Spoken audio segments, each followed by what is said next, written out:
I'd like to start off by saying thanks for the opportunity to come and share ideas with you on our annual conference, HSA's annual conference.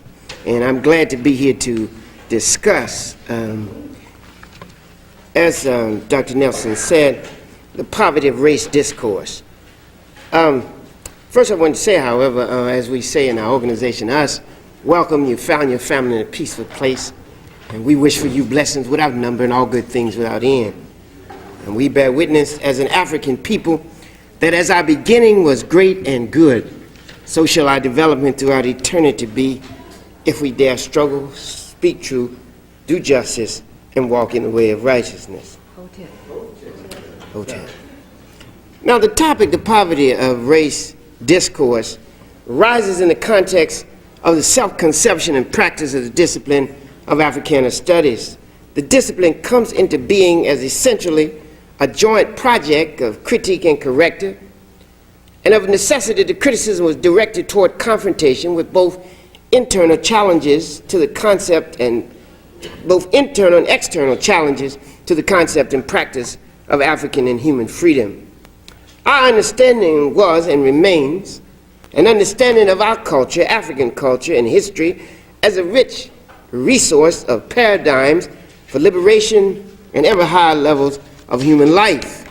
And when we get literature from people who argue that we not only have no culture, but we don't even have a people that's distinct enough to recognize, and that it's time for us to transcend race talk and race allegiance and begin to lose ourselves somewhere not designated yet, then it is incumbent upon Africana scholars to step forward and begin to criticize that and expose it for what it is. The Africana Studies project is important to me, and so I talk about the history of it because it sets it in context, and then it doesn't become kind of character assassination or anything like that. I'm trying not to even mention people's names, but if you study, if you read, you know who I'm talking about. What I'm talking about, however, are concepts, and I think it's very important, concepts and practice. I think it's very important for us to focus on that. So the Africana Studies project emerges as both a social and academic project to challenge and change the Eurocentric educational paradigm and simultaneously contribute to a process and movement of social change.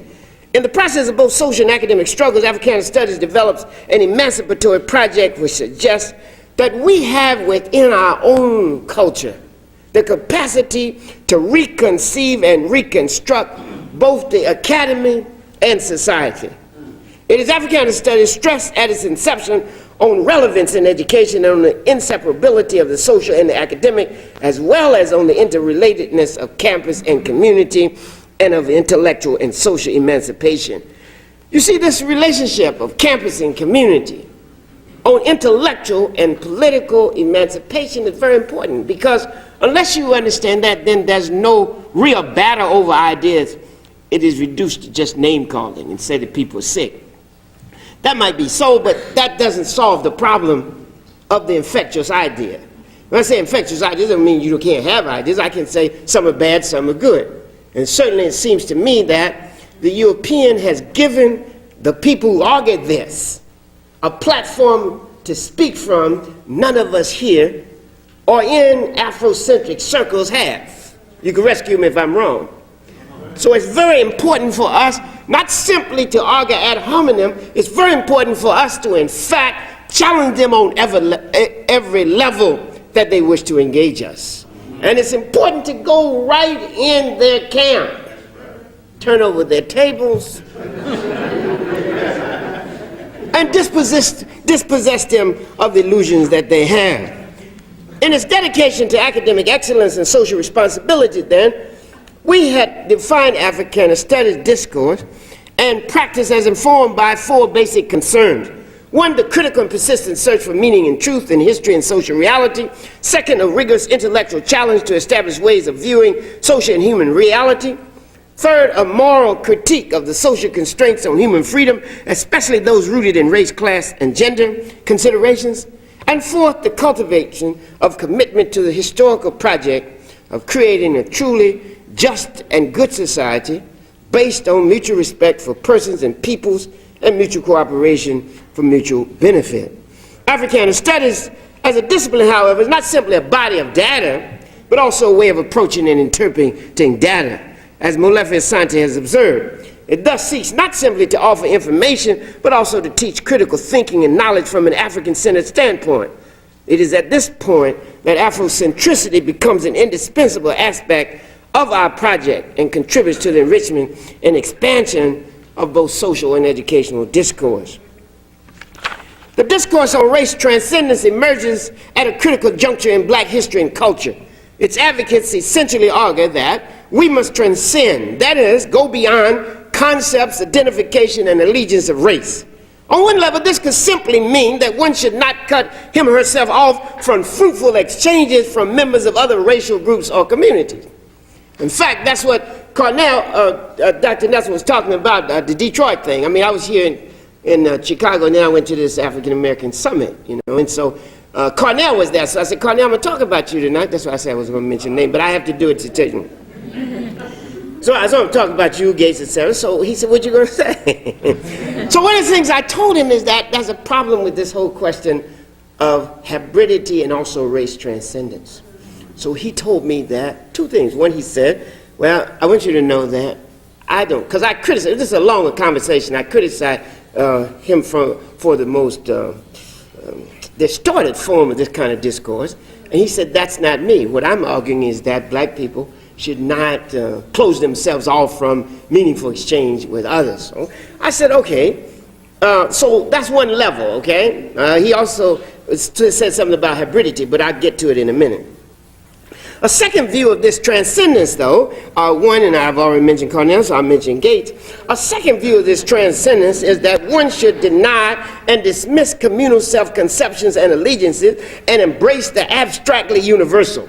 I say abstractly universal because the universal, stripped of its various communal and cultural components, does not exist. There's no people that exist without a cultural complement. And so what is real in life is not abstract, universally inclined persons, but persons concretely grounded and embedded in definite cultures. So the first thing that happens in this race discourse is that it takes place in the context of an ongoing struggle between nationalists and integrationists.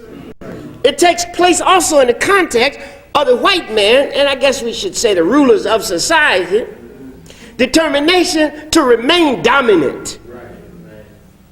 And there are ongoing, as a result of that, there are ongoing racist attempts to deny our history, humanity, and right to freedom, and to maintain hegemony in what Dr. Jacob Carruthers called blatant white supremacy. So there's no escape from the fact that the European wants to remain dominant. And in order to do it, he must, in fact, make our culture look like his.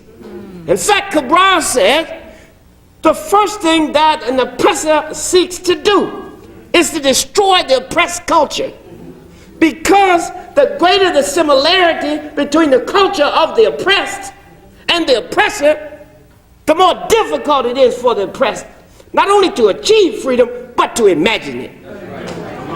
That's a fundamental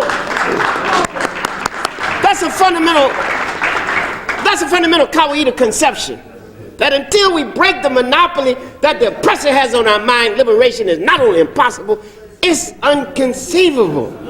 Because what you can't conceive, you can't achieve. And if you have people talking about our need to go out of existence, talking about we don't have a culture, that we are in fact at best hybrids,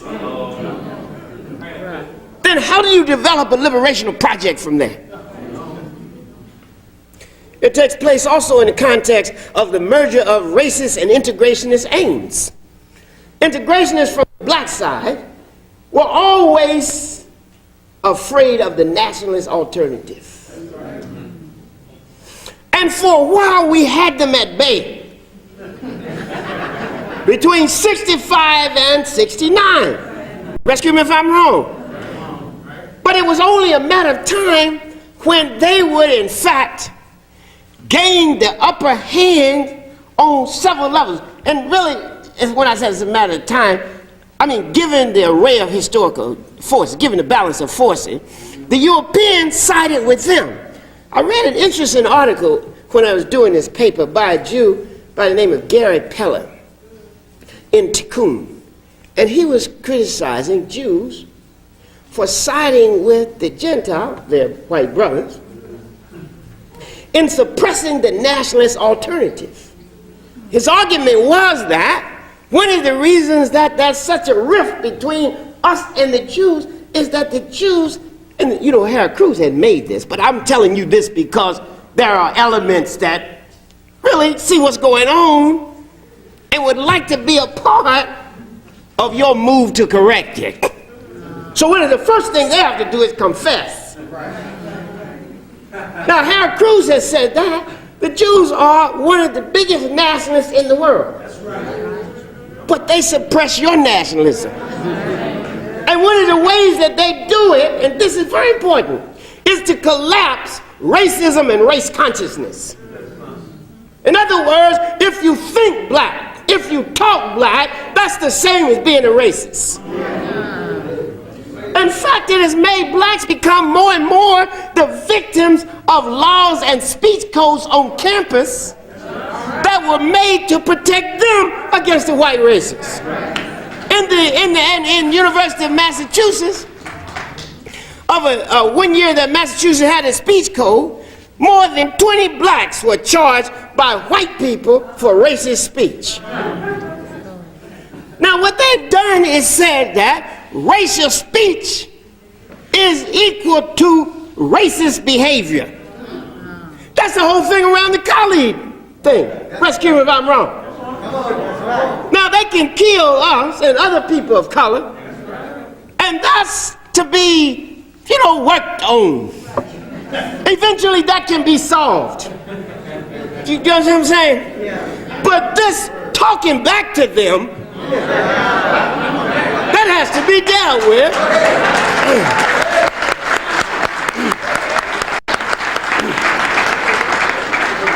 That has to be dealt with, and black people have to be trotted out to not simply condemn Khalid, but to reaffirm their allegiance to this conception that the Jew and Gentile have of them.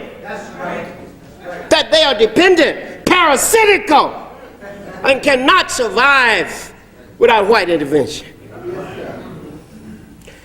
That's why it was such an important thing that Ben Chavis stood up to this, called the summit and said, we're inviting Minister Farrakhan. See, let me get back to the paper.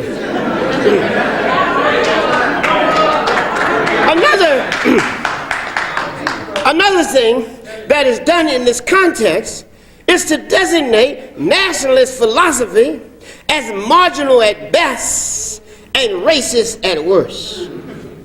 Now, you can talk about Zionism all you want. And in fact, you'll be penalized if you call it racist. Yeah.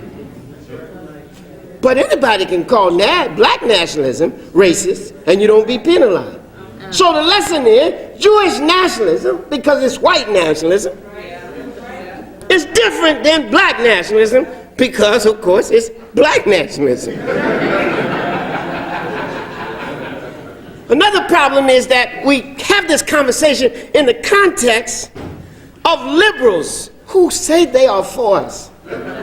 The failure of liberals to concede that public culture is not neutral.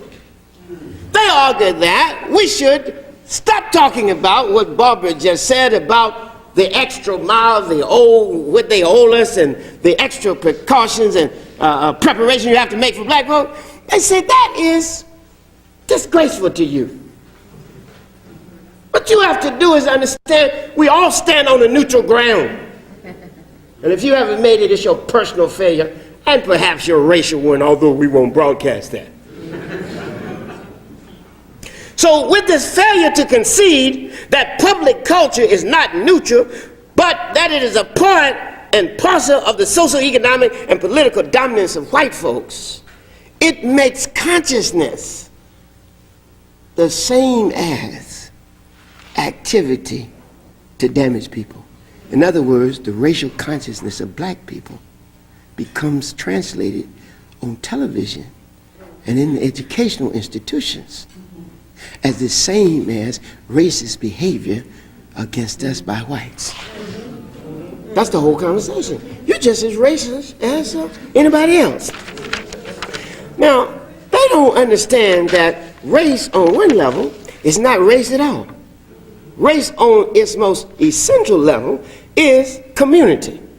And community is a source of grounding and meaning and purpose and identity. You see, race, and really I've said this before, but I need to say it again. Race, stripped of all its cultural costumes, is a white construction to facilitate the oppression of people of color. And race, if you look at it the way it actually is simply a socio-biological category used to assign human worth and social status using the white man as the paradigm. In other words, the closer you are to white, the higher your human worth and the higher your social status. And likewise, the further you are away, say black, the lower your human worth and your social status. It's clear. So I'm not talking about that race. I'm talking about community and culture. We are a people. And we have not only the right, but the responsibility to exist as a people, to speak our own special culture truth, and make our own unique contribution to the forward flow of human history. Another problem is not only the continued racist attempt to degrade us and to dominate us, and the integrationists finding common cause with them in their struggle to equate racial consciousness and racial speech with racist behavior. But there's also the rise of the humanities discourse as a fundamental mode of understanding African life. One of the reasons that Gates and Company has such position is that the European has raised humanities, especially in the black community, as the fundamental way of understanding black life. Literature becomes what we talk about. Not social problems, not economic problems, not political problems, not educational problems, but Alice Walker's novel, Toni Morrison's novel. We don't talk about ourselves in terms of social challenges and human possibilities in concrete situations. Therefore, people don't have to read Harry McAdoo or Julia and Nathan Hare or Robert Staples or Andrew Billingsley to understand the black family. You read Color Purple, you got it.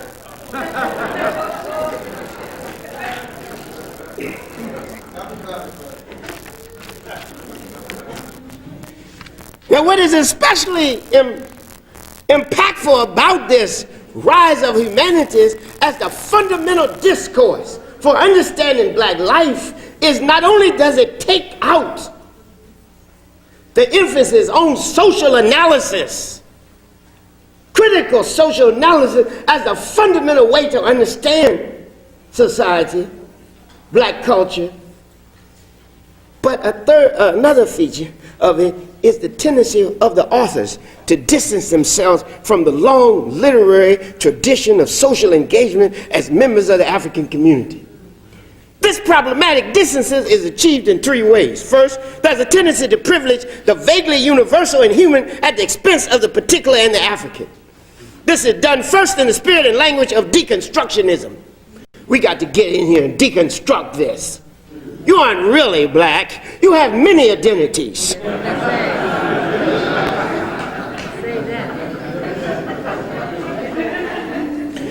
There is, with this deconstructionism, critiques of racial essentialism and call for focus on the specificity of text.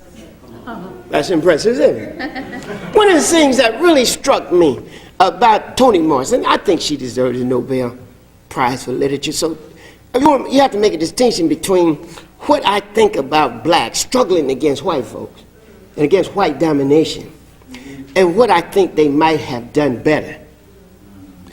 I always think about Toni Morrison talking in that context and the lecture she gave upon receiving the Nobel Prize.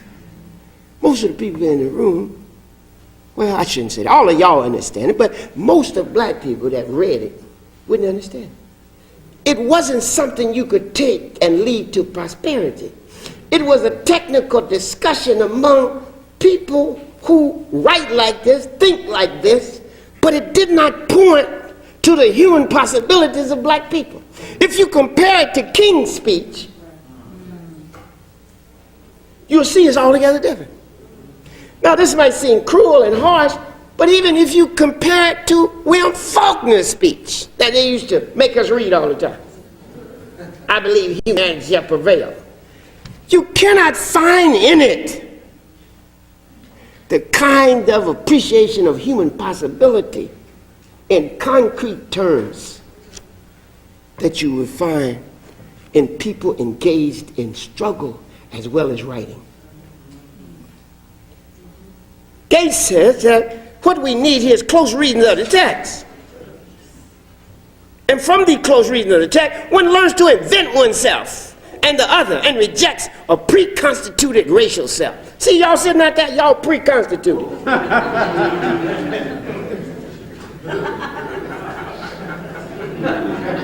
You're not a result of the evolution of culture and history. You're just pre-constituted, mainly by the other, the white man. Help define you, they said. That's why you say you're black. That's why you do what you do, because the white man, in order to define himself, is imposing an identity on you. That doesn't leave you much latitude for moral autonomy, independent thought and action. But don't worry, it gets worse. Now, for Gates, the project of a new generation of writers, quote, is about affinities unburdened by the ideology of descent. It speaks about blackness without blood and sees race as a trope. That's when the faddish word's being used. A mere problematic figure of speech. A second mode of distancing and creating what Trey Ellis calls a new black aesthetic is to privilege gender over racial and ethnic concerns. We at the meeting just this evening, and a brother said to a sister, I want you to participate because we need more women on the panel. The sister said, hey, you're not choosing me because I'm good? You see, what we do is bring a discourse from the white woman and the white man, instead of, in fact, struggling against sexism in real, but don't be doing symbolic placements. Because in fact, what you do is, carry on a conversation that doesn't even apply to what you're doing. And what you do is further the gap rather than close it. We all must speak truth and do justice. We all must recognize we have been greatly unjust to ourselves. We all must recognize that in spite of our classification of sexism as a white thing, that black people do it. You know what I mean? You're going to have to do that. But now how you deal with that ought to be yours. Such a posture of elevating gender over racial or ethnic concern, while giving necessary voice to black women, can and often does treat gender concerns as exclusive of and often hostile to ethnic concern. See, I'm a national. I think the people come first. The same thing I say to the homosexual. You want to make a case? Make it as a black person. You can't just make a case as a homosexual. Not if you want support now. If you want support, you got to make it within the context of black. Because the white man is always finding different identities to give people to make them conflict, so that they cannot act as a unified, self-conscious community. We recognize differences, but it's a difference in unity. And it's a unity that is constantly struggled over. I don't expect people to just accept things. We got to struggle over, but we must go in it with the presumption of the need for unity. Yes, sir. That's right. In fact, appeals to ethnicity often seen by the most critical women are often seen as ways to stifle women's voices and equate the race with men. As an important text states in its title, all women are white, all blacks are men, but some of us are brave. I like the title, but all the women aren't white, and all the blacks aren't men. You see, and I want us to talk to each other in a different way than the European woman who pretended she was married with a man, but when she got a corporate position, went on. As Deborah McDowell contends, she said focus is often most tantamount to focus on blacks is often tantamount to focus on maleness. Thus, she advocates a women's literature free from race consciousness concerns and transcending social linguistic boundaries. It is important to note that not all women writers separate race and gender struggle, but those who do contribute to the formation and transformation of the tradition of engaged literature and engage in this poverty of race transcendent discourse. A third way of distancing from the historical tradition of an engaged black literature is to declare literature and text exempt from the burden of history and community and essentially an individual author's context for invention and reinvention of the self. A self no longer shocked, Trey Ellis said, or surprised or engaged by racism. In fact, the women say, I appreciate Malcolm X, I appreciate King, but that was their time, this is mine. I've got to speak for myself. Self-focus is privilege, then, over collective concerns for self and community. For these writers speaking deconstructionist language, the self is fluid. It is ambiguous, contradictory, and hardly a candidate for unchanging essence of race or ethnicity. Loyalties and relationships, they say, to various social groups are ambiguous, complex, and constantly shifting. What is key, then, is not the community or group, but self. So the race transcendent discourse takes place in the context of the elevation of self as the central focus for the intellectual. This is not just simply a crisis of the black intellectual. This is an erasure of the black intellectual. Because the intellectual no longer sees him or herself as black, and therefore cannot speak to, does not feel concerned with, or obligated to deal with problems and challenges of black folk.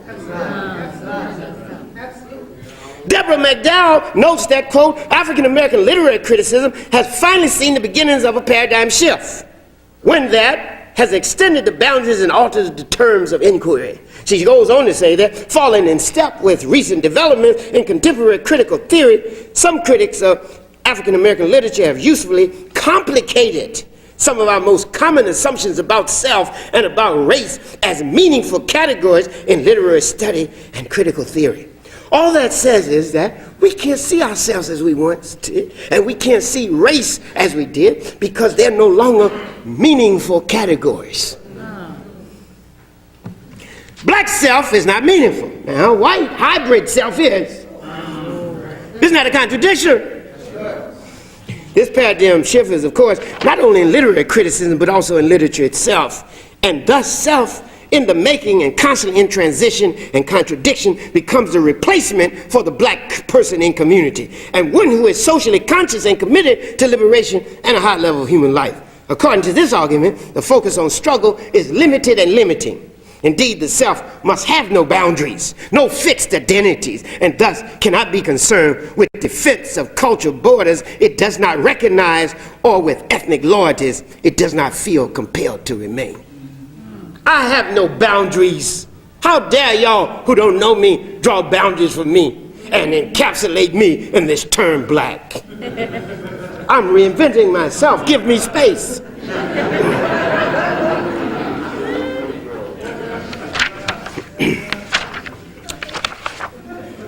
Another thing that goes on, of course, and Trey Ellis is the one who said this in a discussion of the reinvention of self and the construction of a new way of doing black literature, is one of the greatest commitments is to parody nationalism. I quote him, "A telltale sign of the work of the new black aesthetic is our parody of black nationalism." Now, for example, Eddie Murphy's old Saturday Night Live character, Keenan Wyman's "I'm Gonna Get You Sucker," and a host of other people who now show no respect for black. He is really pointing to the minstrelization of black presence on television. Isn't that what Martin is? A modern day minstrel? Aren't all these other people that talk about the smell of their women's genitals and about what they would do to their mama? Isn't that the minstrel tap dancing to absent music, but to a white band in his head.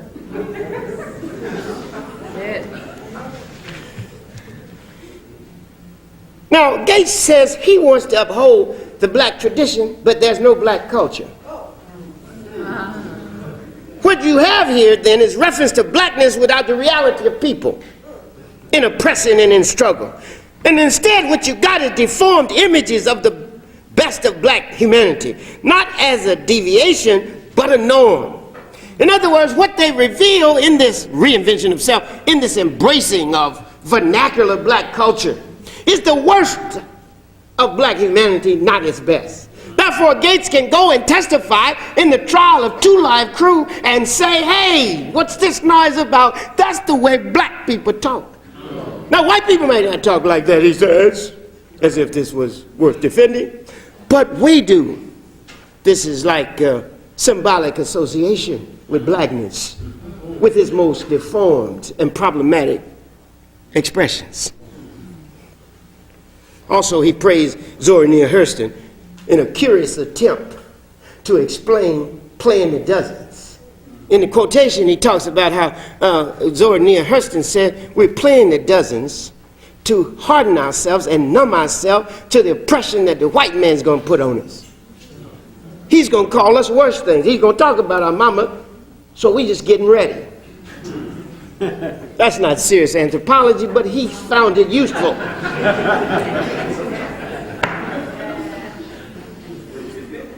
So his voice of blackness is his voice, not black people's voice. All right. Another thing they attack is essentialism. He says recognizing that what passed for human or the universal was in fact white essentialism, we, criticizing the Black Arts Movement, substituted one sort of essentialism, that is blackness, for another. Essentialism, of course, is one of those faddish conceptual ventures, like deconstructionism, which is its parental, inspirational, parallel passion. It raises more questions than it answers. If there were not commonalities numerous and significant enough to give us an identity, then why call us black? Maybe I should say it again. You see, they say, y'all be talking about how much y'all like. You really are more different than you're like. But that's not so. You know why? If we were more different than we were like, there's no need to call us black. If there were not more commonalities than there were difference, you couldn't have an identity. Rescue me if I'm wrong. If I say table, there must be something about that other table that makes me say table too. I can't have a discussion of how different these tables are because I've used a unifying and collectively classifying category called table. So the moment he says black, he's already put us together. You can't talk about us without saying black unless you've passed tripped.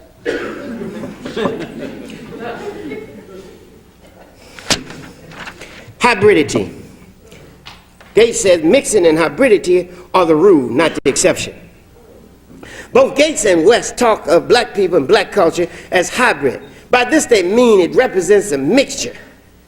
It is really a very problematic concept. In fact, Cornel West says, and I told him about that. I told you I would tell you about what I told him. We're going to talk about this next week because he says he sees this point. Well, I told him a lot of things. Let me tell you what I told him, and then you'll see why he said, I see it. The first problem with saying hybridity is it brings a degrading baggage with which we should not burden ourselves. A hybrid does not afford black people equal dignity to the possessors of cultures of integrity. Why don't we call Jewish culture hybrid? His argument was that all the cultures are mixed, but he doesn't call Jews. He doesn't talk to Jews and say, come here, why y'all keep talking Judaism? Why don't you say Egypto-Babylonian Judaism mixed with Greek and Roman?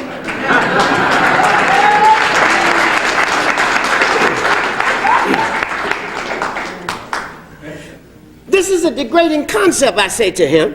It shares a conceptual affinity with bastardization.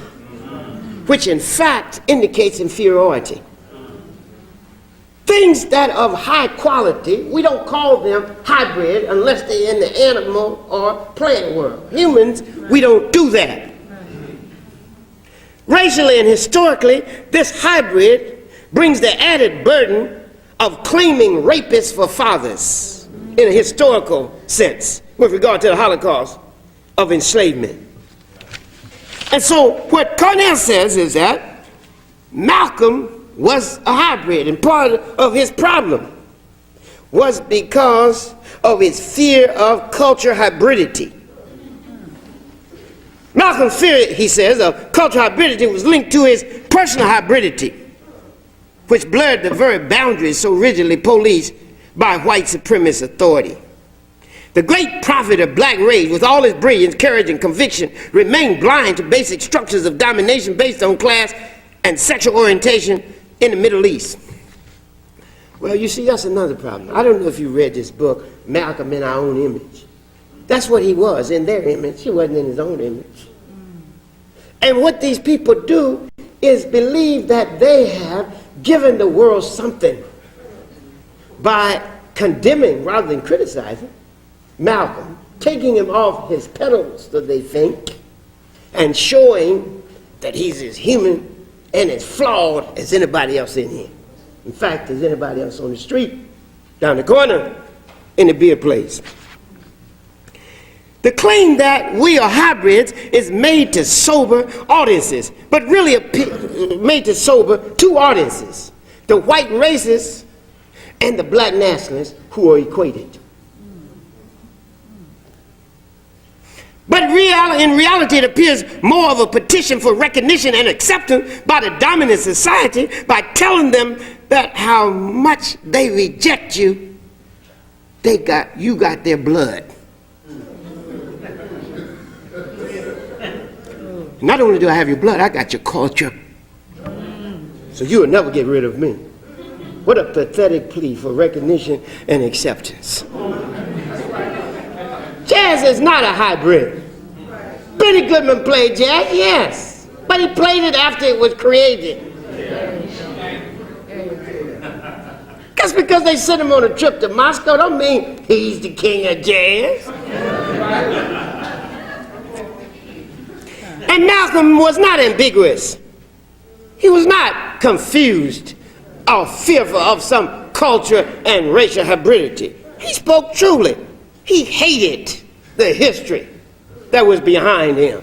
And he would not give recognition to the rapists. Another point is every mixture is neither good nor voluntary nor equal in contribution. So when you talk about these mixtures, we have to understand the terms in which they are carried. Someone imposing a mixture is a little different than you choosing it. In the context of hybridity, blacks are said by Gates to have a tradition of vernacular expression. But he calls what the whites have done civilization. He lacks our vernacular expression. I don't know what that is. It reminds us of early coercive homogenization when they tried to melt all of us. Vernacular literature and culture is not classical or competent. It cannot be at the center in spite of his attempts to deconstruct and decenter. It must force a place for itself on a stage someone else has constructed. It borrows the worst, or at least the problematic, from the dominant culture, and also from our own, because he does not know how to choose the best of what it means to be black. Now, Cornell says we don't really have a culture that's different from the white man. But, he says, black Christianity is not simply a reaction to white exclusion, but a distinct culture. How can black Christianity be a culture and all the other things we got are not culture? What's going on here? In other words, the Christian Cornell has decided to make his faith our culture. rather than one of the 7 fundamental aspects of culture: history, religion, social organization, economic organization, political organization, creative production, which is your art, music, and literature, and your ethos, the collective self-conception and psychology you achieve as a result of practice on the other 6 levels. So we forget our literature now. That doesn't represent part of a culture. Our family organization, as shattered and challenged as it might be, in its best form, represents a culture. When I say culture represents a culture, I mean it's a part that composes our culture. We have a problem here. Reinventing ourselves. Fluidity, that's what characterizes our identity. Ambiguity, that also characterizes our identity. Schlesinger, and he seems to be the mentor here, says that people like us, Afrocentric scholars, are actually disuniting America because they won't accept the consensus that he assumed we had. He says one thing about America that makes it so beautiful is that none of us, he's talking about himself, brought baggage from the old country. We did not bring kings or aristocracies. Well, they might not have brought the king, but they brought the dominant ruler. They might not have brought the aristocracy of class, but they brought the aristocracy of race. And second, they're lying to say they didn't bring the baggage, because the conception of this country, the hegemonic culture of this country is white, is European. So where did that drop from, the sky? So they did bring it. Now, we can reinvent ourselves, they say. But when we say we're African, that's the wrong reinvention. You can reinvent anything, but not African. If our identity is an open project, why can't we choose to be ourselves, to be Africans?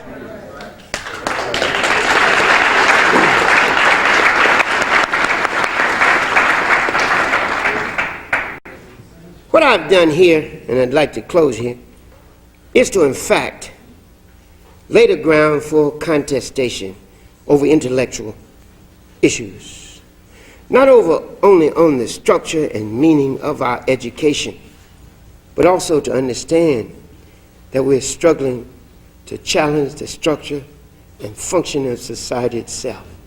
The university serves as the brain of society and its apologists.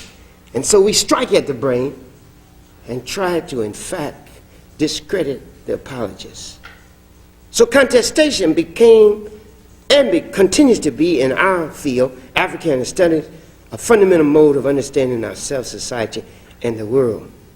In such a process, we seek to create a space and process for our students and ourselves to recover, discover, and speak the truth and meaning of our own experience, to locate ourselves in social and human history, and having oriented ourselves, bring our unique contribution to a mutually fruitful exchange in academy and society. Ideally, what results from this critique of established order discourse, this poverty of race-transcendent discourse, and our contestation over issues in intellect and life, is a cooperative production of knowledge in an Afrocentric pattern rather than a Eurocentric one. In the process of bringing one's own experience and unique cultural contribution to the educational process, several paths are pursued. First, we are compelled to create both a different language and logic than the established order. For as Malcolm said, the established order, language, and logic are not conducive to the emancipatory project which we have set for ourselves. The language and logic of the oppressor cannot be the language and logic of the oppressed if we are to free ourselves. Thus, Black studies, Africana studies began to develop and use new categories and modes of analysis and to give definition to old terms and concepts. It is in that spirit that I have challenged this race-transcendent discourse. I'd like to close, as I always do, by quoting those on whose shoulders I stand. I take a quote first from Fannie Lou Hamer. Y'all have heard me say it before. But my next one is from James Baldwin. Fannie Lou Hamer said there are two things we should care about: never to forget where we came from, and always praise the bridges that carried us over.